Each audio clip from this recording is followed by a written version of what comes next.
नमस्कार फ्रेंड्स, सुजाताज किचनमध्ये आपल्या सगळ्यांचं स्वागत आहे। आज आपण एक अशी रेसिपी करणार आहोत जी खूप जुनीही आहे आणि अगदी घराघरात केली जाते। भाजीला काय नसलं की पहिली आठवण होते ती डाळ कांद्याचीच। अगदी गावाला जायचं असेल तर भाकरी बरोबर झुणक्यानंतर पसंती असते ती डाळ कांद्याची। तर चला बघूया डाळ कांदा। तर चला बघूया त्यासाठी लागणारं साहित्य। इथं आपण 1 ते सव्वा वाटी तुरीची डाळ घेतलेली आहे। 2 मोठे कांदे बारीक कट करून घेतलेले आहेत। 1 टोमॅटो घेतलेला आहे, अगदी छोटा घेतलेला आहे टोमॅटो। 2 ते 3 चमचे लाल तिखट घेतलेला आहे। तिखट तुम्ही आवडीनुसार कमी जास्त करू शकता। चवीनुसार मीठ घेतलेलं आहे आणि फोडणीसाठी हळद आणि मोहरी आणि 2 लसणाच्या पाकळ्या घेतलेल्या आहेत। तर सगळ्यात आधी आपण 2 ते 3 वेळा तुरीची डाळ स्वच्छ धुवून घेणार आहे।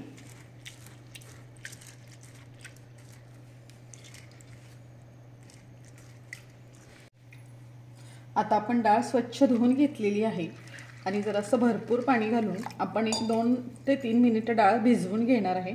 2 ते 3 मिनिटं म्हणजे आपली फोडणी तयार होईपर्यंत आपण फक्त डाळ भिजवून घेणार आहे। जास्त वेळ डाळ नाही भिजवून घ्यायची।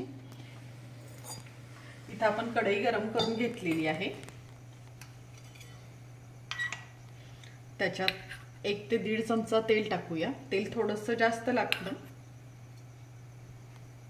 कारण आपण कांदा पण जास्त घेतलेला आहे। कांदा व्यवस्थित भाजण्यासारखं आपण तेल टाकून घेऊया। तेल तापलं की आपण मोहरी टाकूया। मोहरी अगदी किंचितशी टाकणार आहे, मी जास्त नाही टाकणार। नाही टाकली तरीही चालू शकते।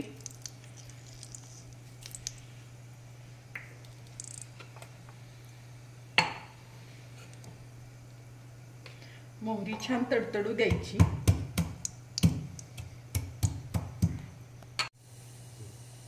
मोहरी आपली छान तडतडलेली आहे। आता अगदी चिमूटभर हिंग टाकूया। अगदी थोडंसं टाकलेलं आहे हिंग आणि आपण जे 2 कांदे बारीक करून घेतलेले ते टाकूया।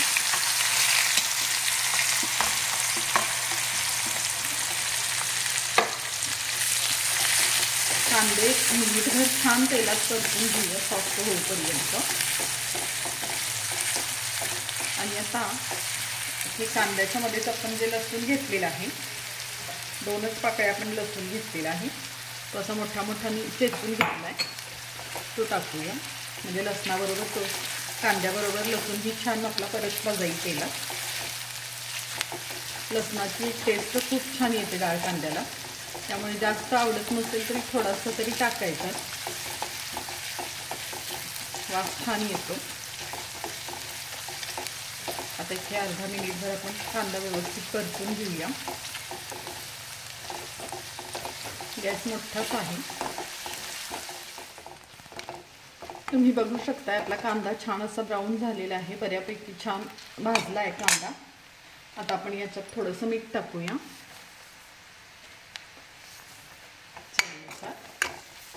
हिंग टाकल्यामुळं थोडा तेलाला फेस आल्यासारखा होतो। आपण आता चटणी टाकून घेऊया। डाळ कांदा जरा तिखट छान लागतो। मी 2 ते 3 चमचे चटणी टाकून घेते आणि आता अर्धा मिनिट हे छान परतूया तेलात।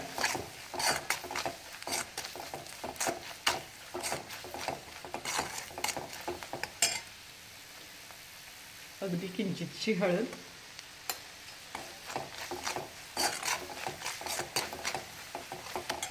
आणि आता आपण टोमॅटो टाकून घेऊया। टोमॅटो मी अगदी छोटा घेतलेला आहे, 1।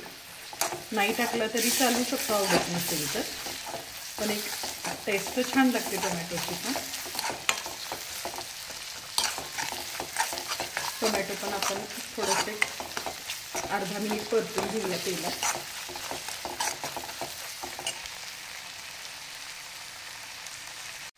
आता बघू शकता तुम्ही आपला टोमॅटो वगैरे छान शिजलेला आहे तेलात। आता थोडंसं आपण पाणी टाकूया। पाणी एक अर्धी वाटीच पाणी टाकलेलं आहे, कारण आपण डाळीतलं पाणी ह्यात टाकणार आहे। म्हणजे तशी पाण्यासहितच आपण डाळ टाकणार आहे, ती पाणी काढून टाकणार नाहीये, त्यामुळे मी पाणी थोडंसं कमीच टाकले। आता या पाण्याला उकळी आली की आपण ही डाळ टाकून घेणार आहे।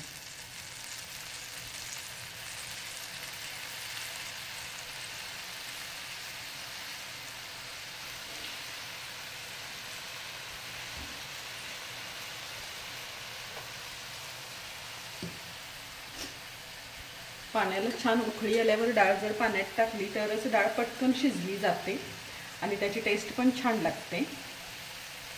त्यामुळे उकळी व्यवस्थित आल्यावरच डाळ टाकायची, नाहीतर तुरीची डाळ शिजायला जरा खूप वेळ लागतो.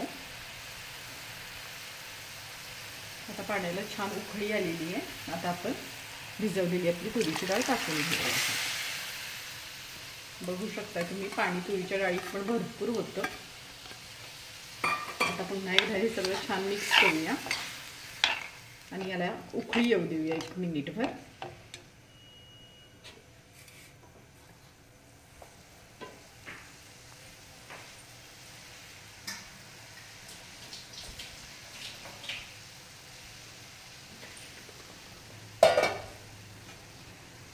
बघू शकताय तुम्ही गरम पाण्यात डाळ टाकल्यामुळे असं गरम पाण्याला कट पण छान आलेला आहे, मस्त एकदम. एक अर्धा मिनिट आपण हे आधी उकळून घेऊया, छान उकळी येऊ दे. आता तुम्ही बघू शकता आपल्या डाळीला छान उकळी आलेली आहे. कलर पण खूप सुंदर आलेला आहे. पाणी पण आपलं व्यवस्थित झालंय. जास्त पाणी नाही टाकायचं.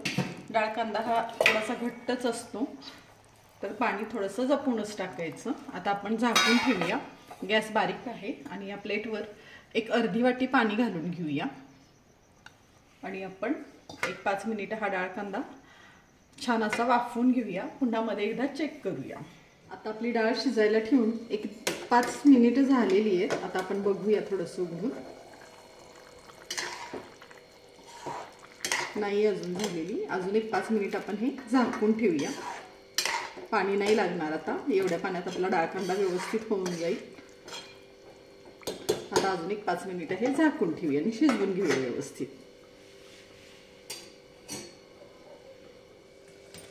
तर आता 5 ते 7 मिनिटानंतर तुम्ही बघू शकता आपल्या डाळ कांद्यातलं पाणी बऱ्यापैकी आटलेलं आहे आणि डाळ पण अशी छान शिजलेली आहे. खूप अशी गिर्ण नाही शिजवायची डाळ, एकदम मऊ अशी.